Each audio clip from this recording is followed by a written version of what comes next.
course, we are in the holy month of Ramadan and approaching Eid al-Fitr. Because eating better is a confusing subject, we often have many questions about this matter, especially in the holy month of Ramadan and Eid al-Fitr. Many individuals are seeking guidance on how to balance their religious observance with their commitment to maintain good health. Fasting during Ramadan and the feasts of Eid al-Fitr are integral aspects of Muslim tradition, but they can also present challenges when it comes to nutrition and overall well-being. And in this context, dear viewers, which is a very, of course, important topic that every one watching today would love to listen more about, to shed more light on the issue, we are most delighted to host Dr. Rafik Rafat, nutrition expert, to answer all of these questions and more. A very good day, sir. Happy Ramadan. And of course, Eid al-Fitr, because it's one of the topics we're going to be discussing when it comes to nutrition today. And kahk, of course. Sir, good day. First, the three heavenly messages, of course, about fasting is what are the physical and psychological effects of fasting? Well, we can say first we have the physical effects like enhancing insulin resistance. We have also cell regeneration as in autophagy. We also have the aspect of the fasting help the cells renewing its cell components. Psychological effects, I think we have number one, mindfulness. Like we are not thinking about the food, the water. No, it's about only thinking about how to come closer to God, restricting our the hunger. Secondly, I think psychological effects too. It helps enhance the focusing, but we might have some mood changes in between due to the lower blood glucose. So I think through the holy month of Ramadan, it will be a good time to use the intermittent fasting we have. Exactly. I was just going to ask you about the intermittent fasting and the importance of intermittent fasting when we come to define intermittent fasting. It's exactly a copy of the holy month of Ramadan. Exactly, yes. So could you tell us more about the intermittent fasting and its relation to the holy month of Ramadan, or what's common between both? Okay, so in the intermittent fasting, I think we have around 14 hours for fasting and about 7 to 8 hours for only eating. So it helps in regulating blood glucose and also regulating several hormones like the GH hormone and the insulin, which I think it's similar in the holy month of Ramadan, because I think we fast from 4:45 until 6, so I think it's around. No, it's now 4:25. Now it's 4:25. So I think it's also around 14 hours. 14, and the intermittent fasting, I guess, The 16? intermittent fasting is divided 14 and the 8 hours. Then the other level is 16 to 8 hours. And the most severe level of it is 18 hours and 6 hours only of only eating. Eating what in the 6 hours? Eating healthy meals, which is very hard to eat only healthy meals in only 6 hours. Such as, give me an example. Like, please. let's start, if you're fasting for around 16 hours, you only have around 7 to 8 hours of only eating. So I think we could start by having healthy fats, lean proteins, and complicated carbohydrates. Complicated carbohydrate, I think you can find it in whole grains. You know, the tortilla bread we have in the supermarket, the whole grain one. We have the brown toast. We have the oats. We have the cornflakes. This is for complicated carbohydrates, which is very important because it's help provide several the energy levels for 20 hours, which is very important for someone who's like fasting for around 17 to 18 hours. We also have the healthy fat. I think you can find the healthy fats in like omega-3 in fish. You can also find it in walnuts. You can find it in chicken. You can find it in protein as in red meat. And for the fibers, I think we can find the fibers in the veggies, fruits, with all kinds. So what about the steps we should follow in the holy month of Ramadan? So the steps we should follow, according to food science, okay. During the first meal, which I think is around 6:10, I think, 6:10. Avoid eating large meals. This is not good. Eating the huge meals make you feel like a bit busy due to insulin like spiking. So you feel busy, you cannot work, you cannot function. So I think in Ramadan we could divide the meals into 7 to 6 meals. We could start with iftar 1, iftar 2, snack, suhoor 1, suhoor 2. Like it's around 5 to 6 meals. During the first iftar meal, you could start with a small portion of carbohydrates, like around 6 to 7 tablespoons of spaghetti, cooked pasta, or like rice.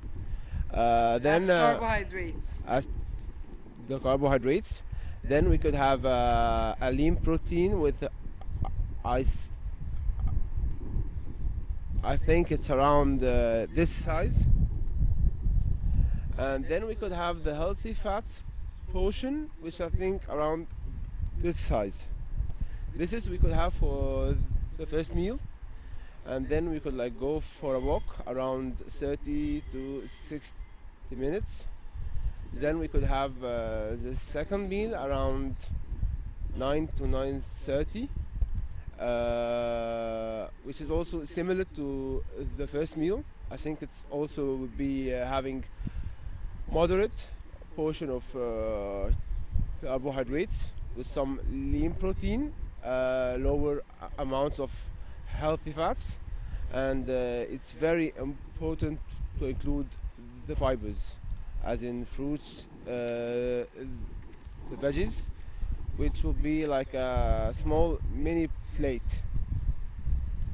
For suhoor, it's very important to incorporate complicated carbohydrates, as we said before, because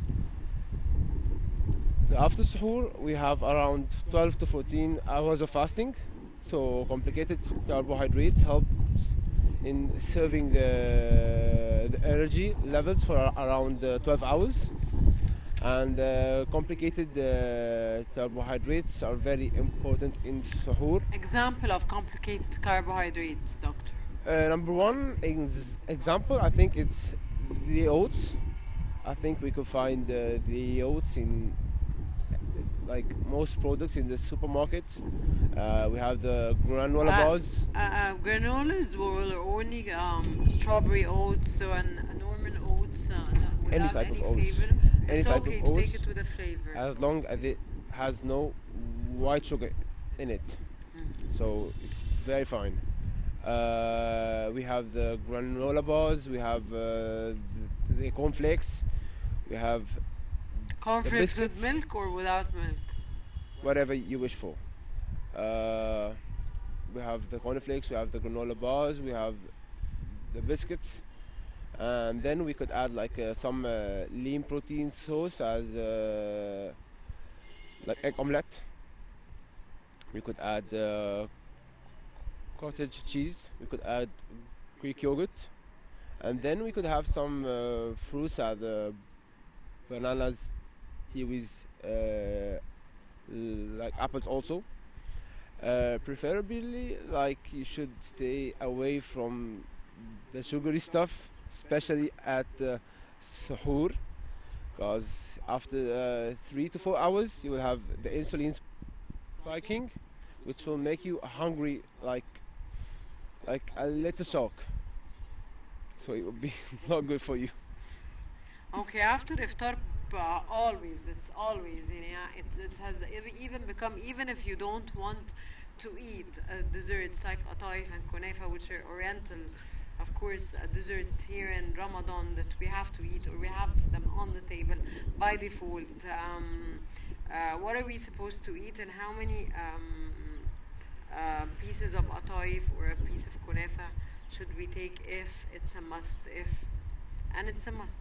Yeah, I know. It's Ramadan. I think we could have like 1 to 2 teaspoons.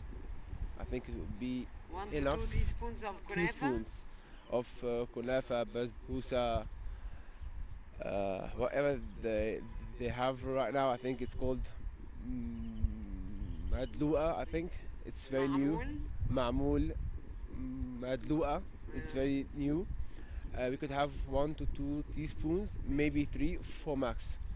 It's I think it's way healthier to replace this oriental sweets with like fruits, not the dried ones, because the dried ones are not very healthy. They have a lot of sugars, I know. So I think it's like to have 1 to 2 teaspoons would be very nice. And how many ataif? To be honest, not more than three. Three is more than enough from my own point of view, but I don't know what about people. Some people need a whole plate. Yeah, that's true. I was just going to mention. However, we are in Ramadan and the month of fasting, and most of us gain weight. How do you think we can at least control our weight during this month? And how can we eat properly during the short time of fasting? Okay. So, here the core of the question is controlling weight, not gaining weight. Okay.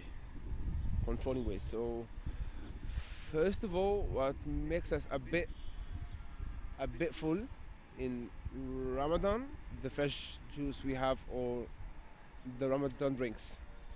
This is not healthy. They have lots and lots of sugars. I'm talking about sobia, I'm talking about tamr, I'm talking about arsus, I'm talking about amarid. I think Amaradine, all this is not healthy. karkadi. Karkadi, depending if it has a lot of Sugar. sugars or not. We could replace them with fresh lemon juice, the apple juice. We could replace them with the orange juice with no added sugars. Maybe we could add for sweetening. We could add stevia sugar, but This is when it comes to juices. What about food to control the weight? about food. So first of all, at iftar meal, we could start with the green salad. First of all, because it has a lot amount of fibers. Then we move on to the protein What about the portion. soup? Soup, depending on which type of soup. Like the onion soup, it's fine. The lentil soup, it's also fine. But the creamy one, not very good.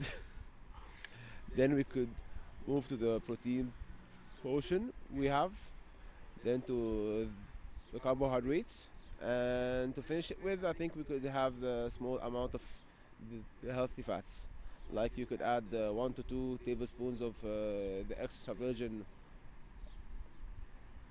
olive oil, or we could add some nuts with the rice. Bas. And then go pray and Then then come go back. for a walk first. You go for a walk for around 15 to 30 minutes, and then you go pray for Taraweeh. And then you could have the next meal similar to this meal. and after 1 to 2 hours you could have a small snack which is mainly fruits, and then for suhoor, as we just said, we could have the complicated carbohydrates, we could have the lean protein source, and then drink plenty of water. You mentioned suhoor, and suhoor, is it enough for to take a yogurt and oats, and it will be enough to Oats is very control weight? filling. Yeah. Yeah, oats is very like, you know, it's like a little sponge. It's very small in size. Once it comes like in your Digestive system. stomach, digestive system, it like expands.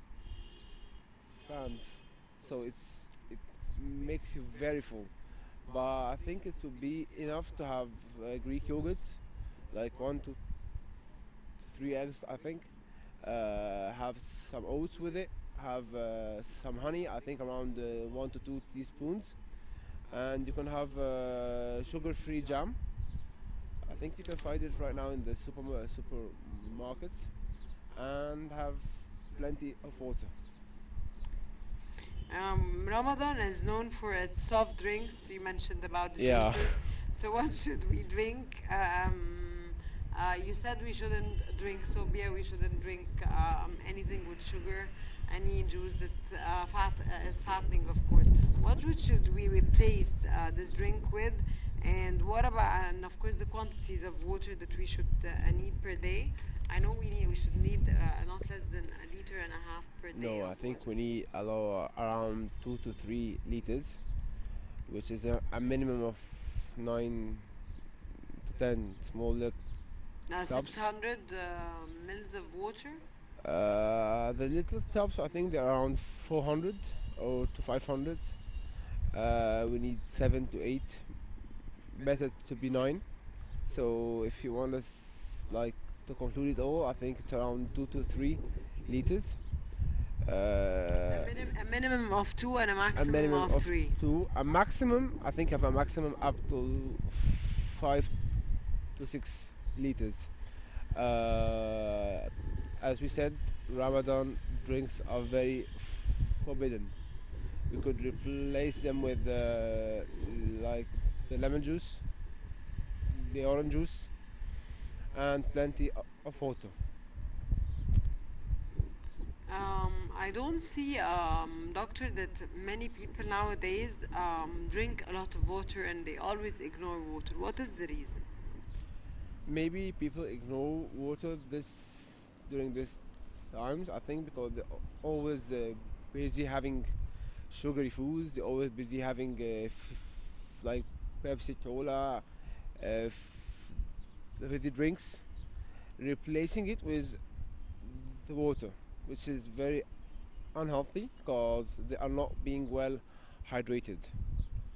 So I think first of all they have to like try to limit the fizzy drinks, and replace it for like fresh juices. Replace it with plenty of water, especially for the young children around 7 to 8 years. They're not drinking water. They're only drinking fizzy drinks for water, which is very wrong.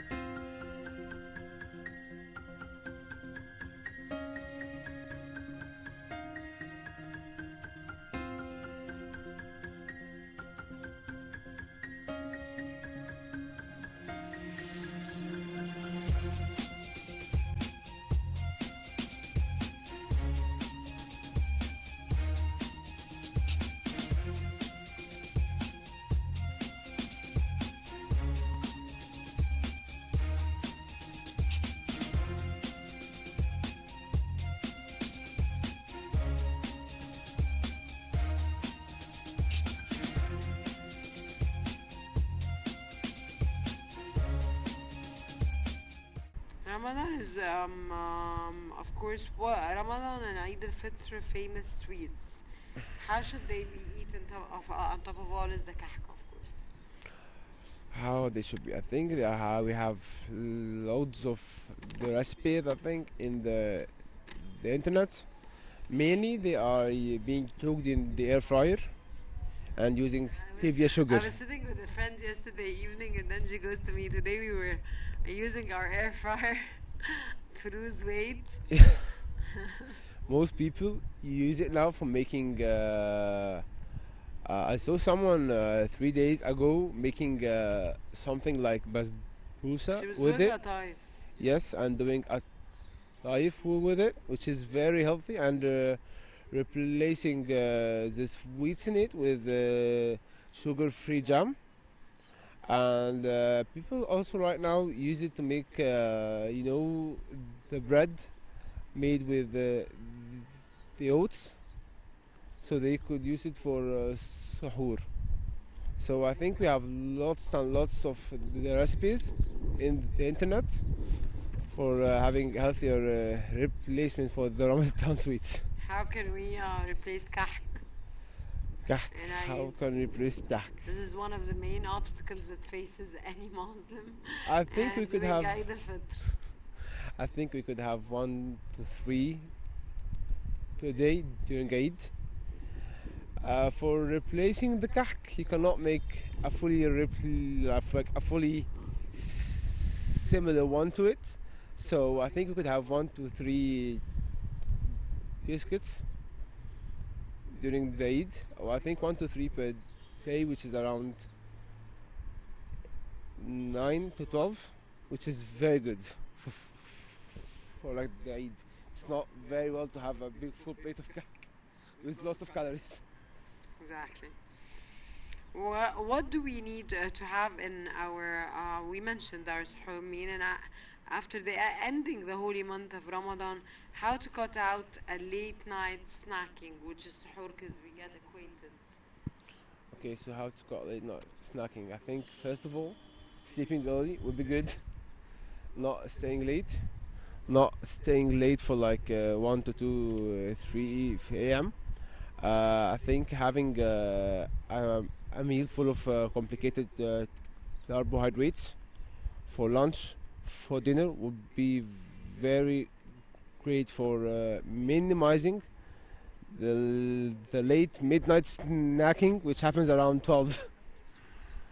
Also, having a lean protein source for breakfast, for lunch, for dinner will help you stay very full. So and for sure avoiding sweets, because sweets makes you only hungrier. Sir, people that decide to do a diet in Ramadan, um, what should they do and what should they eat? First of all, I think during the holy months of Ramadan, it's a very good opportunity to lose weight, since we're already fasting around 12 hours. I usually recommend the patients to walk the hour before the iftar, since they're already fasting, so it's help utilizing the fat storage they have, and then having their iftar meal, and they could have another walk, which is I think around 10 to 12, staying with lean protein, complicated carbohydrates, avoiding sweets, avoiding the Ramadan drinks, Ramadan sweets, we said, avoiding eating simple carbohydrates like the bread, drinking plenty and plenty of water, which is not less than 2 liters. Yes. What advice, sir, doctor, do you give to children who feel that they're ready to fast? And would you highlight the key nutrients children should include for a safe, energized, and nourished month of fasting?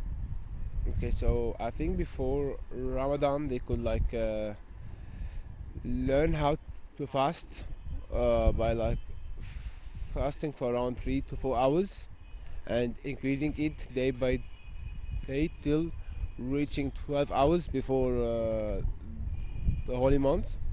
The optimal nutrients children should be having are lean protein, complicated carbohydrates, which as we said before, and the healthy fats. Children during Ramadan should not be having fizzy drinks with suhoor, iftar, snacking. For having healthy fasting, they should be drinking lots of of water with each meal. Because as you know, children forget to drink water during the day.